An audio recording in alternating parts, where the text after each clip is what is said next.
Halo, selamat datang kembali di sesi pembahasan mendalam kita. Hari ini, kita mau coba jawab pertanyaan besar nih. Di tengah gempuran raksasa digital yang gesit banget itu, apa iya perusahaan-perusahaan lama yang tradisional gitu masih punya kans buat bersaing? Atau malah jangan-jangan bisa menang? Pertanyaan bagus banget dan relevan ya sekarang. Nah, sumber kita kali ini bab 9 dari bukunya Ramcharan, judulnya Meninjau Ulang Keunggulan Kompetitif di Dunia Nyata. Pesan utamanya tuh cukup berani menurut saya. Transformasi buat legacy companies ini bukan cuma teori, tapi beneran terjadi loh sekarang ini. Di lapangan. Oke. Menarik, Mirih. Coba kita kulik lebih dalam ya. Soalnya kan kita sering dengar cerita sukses yang digital-digital itu, tapi nasib pemain lama ini kadang, ya gitu deh, jadi pertanyaan. Bab ini kayaknya ngasih harapan ya, ada contoh nyatanya gitu. Jadi misi kita sekarang, kita coba pahami gimana sih perusahaan-perusahaan ini adaptasi pakai aturan main baru yang mungkin pernah kita singgung dulu, dan gimana Anda juga bisa mulai lihat tanda-tandanya di sekitar. Iya, betul. Dan bab 9 ini negesin kalau titik awal mereka itu bukan dari nol kosong. Mereka udah punya modal. Model gimana tuh maksudnya? Aset lama gitu ya? Iya, aset, basis pelanggan, keunggulan yang udah ada lah. Kuncinya itu gimana mereka mengawinkan modal lama ini sama teknologi dan cara pikir digital. Sambil, ini penting, berani buang cara-cara lama yang udah nggak relevan. Jadi bukan bangun ulang ya, tapi transformasi, menggabungkan yang lama dan baru. Persis, transformasi cerdas, dan kalau kombinasi ini pas, kalau klik gitu, wah Babini bilang energinya bisa luar biasa. Potensi tumbuhnya bukan cuma dikit-dikit, tapi bisa eksponensial, 10 kali lipat mungkin. Nah, buku ini ngasih beberapa contoh buat gambaran. Ada disebut Honeywell sama Aptiv ya. Mungkin bisa cerita sedikit soal mereka sebelum kita ke contoh utama, biar ada gambaran awal. Boleh. Ini contoh bagus di ranah B2B, bisnis ke bisnis. Honeywell, misalnya, kita kenalkan produk industrinya. Sekarang mereka geser jadi penyedia platform buat industri life sciences. Platform, maksudnya gimana tuh? Jadi, mereka nggak cuma jual barang fisik lagi, tapi jual solusi, pakai platform digital, pakai data, AI, bangun ekosistem sama mitra lain.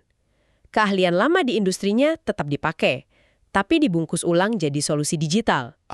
Oke. Jadi bukan produk, tapi solusi berbasis platform. Terus kalau Aptiv, Aktif ini lebih drastis lagi kayaknya. Dulu kan namanya Delphi, pemasok komponen mobil biasa. Nah sekarang mereka fokus total ke teknologi mobil otonom. Mereka bikin platform komputasi, sensor, software canggih. Intinya mobil pintar masa depan lah. Jadi dua-duanya ini secara fundamental mengubah diri mereka. Bisnis intinya diubah buat era digital, tapi tetap berpijak pada kekuatan lama mereka. keren ya, berani banget ganti kulit bisnis. Nah, sekarang kita masuk ke jagoan utama di bab ini, Walmart. Siapa sih yang nggak kenal Walmart? Gimana persisnya mereka meninjau ulang keunggulan kompetitif mereka? Dan di sini nih, kalau saya baca sekilas, ada yang bikin kaget. Haha, iya, bagian ini memang paling bikin mikir. Mereka malah pakai toko fisiknya.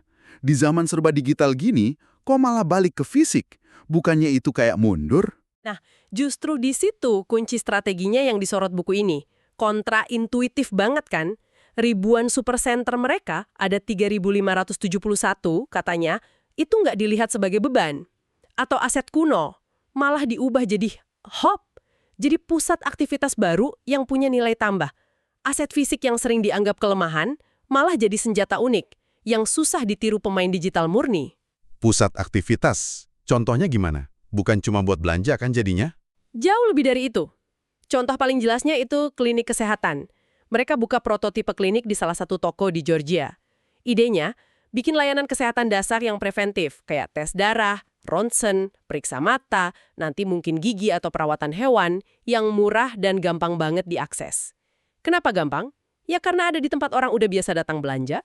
Wah, iya juga ya. Dan ingat jangkauan fisik Walmart itu gila-gilaan. 90% populasi AS tinggal deket toko mereka kan, jadi potensi dampaknya gede banget. Wow, memanfaatkan traffic yang ada buat layanan baru. Bener-bener ubah fungsi toko ya. Tapi, secara duit gimana tuh? Kan beda banget ngurusin klinik sama jual sembako. Pertanyaan bagus. Di buku ini dikutip CEO-nya, Doug McMillon. Dia ngakuin tantangan finansialnya. Dia bilang, ini tugas manajemen lah buat bikin ini berhasil secara finansial. Jadi mereka sadar ini nggak gampang, tapi potensi strategisnya, bikin pelanggan makin lengket, dapat sumber duit baru, kasih layanan relevan, itu dianggap sepadan sama risikonya. Ini bukan nambah layanan doang, tapi nguatin ekosistem Walmart secara keseluruhan. Oke, jadi toko fisik jadi hub layanan. Ada lagi nggak pemanfaatan lain dari jaringan toko fisik raksasa ini? Ada konsep teknologi namanya edge computing, komputasi tepi. Gimana tuh maksudnya? Gampangnya gini, dengan ribuan lokasi toko yang tersebar itu, Walmart punya potensi infrastruktur komputer yang tersebar juga, dekat dengan pengguna akhir. Awalnya, ini bisa dipakai buat operasi internal mereka sendiri. Kan makin banyak pakai AI, robotik buat inventaris otomatis, analisis belanja real time. Nah, kalau data diproses dekat sumbernya, kan lebih cepat dan efisien. Oh, buat internal ya, buat efisiensi mereka sendiri. Tapi ada potensi lebih jauh lagi nggak? Nah, di sini potensi duit barunya muncul. Kapasitas komputasi edge yang nganggur ini, secara teori, bisa disewalin ke bisnis lain. Disewain buat apa? Misalnya, buat dukung mobil otonom. Kan butuh pemrosesan data cepat di lokasi tertentu, nggak bisa jauh-jauh ke pusat data. Atau buat aplikasi IoT lainnya. Ini mengubah toko dari sekedar tempat jualan jadi aset infrastruktur digital yang bisa hasilin duit. Lagi-lagi mengubah potensi biaya jadi sumber untung baru. Benar-benar mikir out of the box. Gila sih ini. Manfaatin aset fisik dengan cara digital banget. Tapi, gimana sama perang utamanya lawan Amazon? Di online, apa langkah Walmart di sana? Kan nggak mungkin fisik doang. Oh jelas nggak diam aja mereka di online. Strateginya agresif kok, banyak cabang. Pertama, mereka akuisisi startup digital, kayak Bonobos Modcloth. Ini bukan cuma nambah merek ya, tapi juga nyerap talenta, teknologi cara pandang baru. Terus apa lagi? Kedua, marketplace mereka digedein banget, tempat penjual pihak ketiga jualan. Sumber kita bilang ada 7.500 merek di sana. Ini jelas buat nyaingin skala Amazon. Dan mereka nawarin layanan fulfillment juga, kayak Amazon. Kirim-kirim barang gitu. Betul, mereka bangun kemampuan fulfillment. Jadi nyimpenin barang, ngepak, ngirim buat penjual di marketplace mereka. Ini penting banget buat narik penjual dan jaga pengalaman pelanggan. Di buku ini ada argumen menarik soal kenapa penjual mungkin lebih nyaman jualan di Walmart ketimbang Amazon. Gimana tuh? Iya, ini sisi psikologisnya ya. Buku ini bilang, mungkin beberapa penjual merasa Walmart nggak punya konflik kepentingan sebesar Amazon. Amazon kan juga jualan produk sendiri, private label, yang seringkali saingan langsung sama penjual di platformnya. Walmart meskipun punya juga, mungkin dianggap lebih netral lah sama sebagian penjual.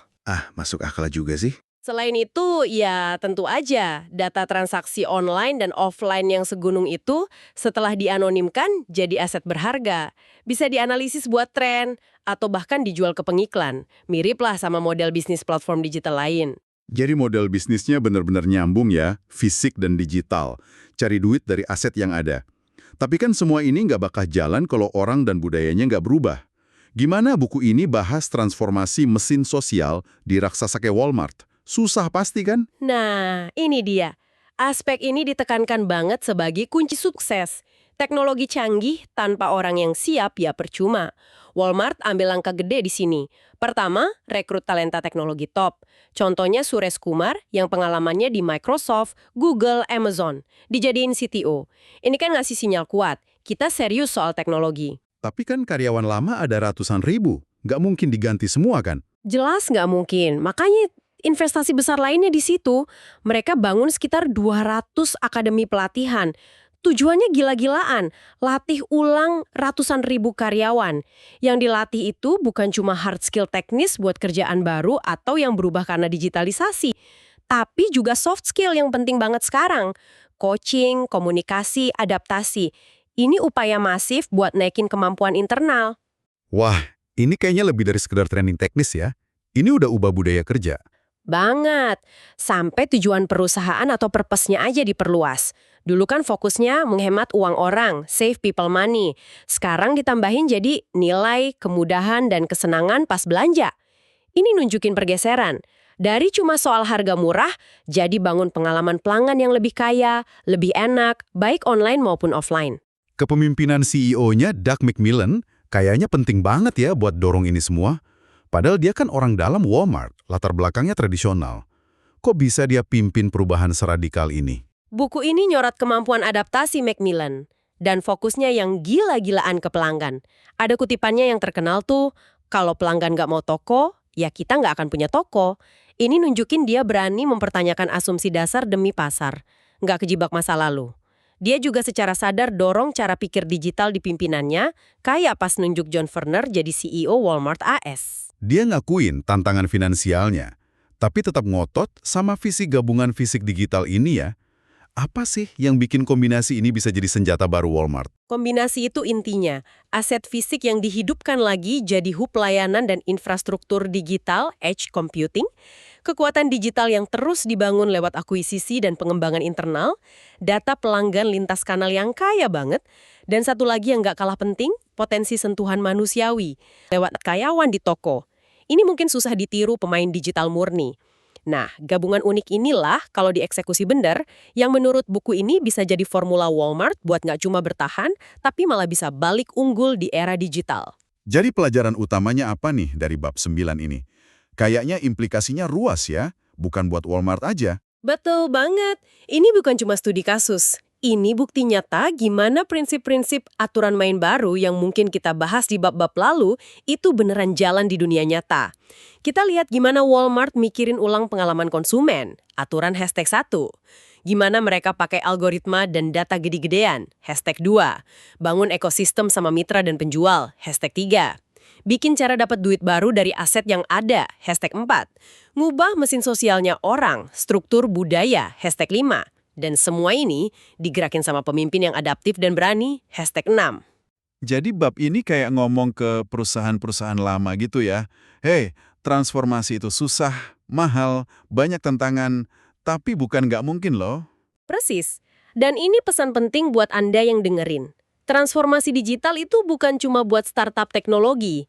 Tantangan sebenarnya itu gimana masukin cara pikir, kemampuan, dan teknologi digital ke DNA perusahaan yang udah jalan. Manfaatin aset unik yang udah dipunya, sambil berani bongkar pasang apa yang udah usang. Dan yang paling penting, semua usaha ini ujungnya satu, layani pelanggan lebih baik, lebih relevan, lebih bernilai. Kita udah lihat contoh nyata ya. Gimana raksasa kayak Walmart coba bentuk ulang nasibnya di era digital. Dengan cara yang mungkin nggak kepikiran 10 tahun lalu. Kayak pakai toko fisik jadi senjata digital tadi. Perjalanan ini, buku ini bilang butuh perubahan total. Strategi, teknologi, investasi ke orang, dan yang paling dasar, perubahan cara pikir pemimpinnya. Tapi hasilnya, kalau berhasil, bisa luar biasa. Nah, buat penutup nih, mungkin ada satu pertanyaan buat Anda renungkan. Coba deh perhatikan perusahaan-perusahaan mapan yang sering Anda temui sehari-hari.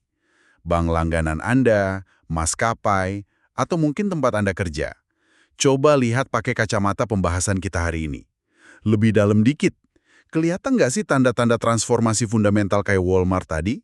Apa mereka beneran lagi meninjau ulang keunggulan kompetitif mereka secara radikal? Memanfaatkan aset unik mereka dengan cara baru?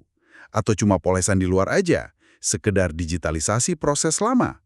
Kayak gimana sih adaptasi digital yang beneran dan berdampak buat mereka itu? Pertanyaan bagus tuh buat dipikirin terus. Sampai ketemu di pembahasan kita selanjutnya ya. Tetap kritis, terus belajar.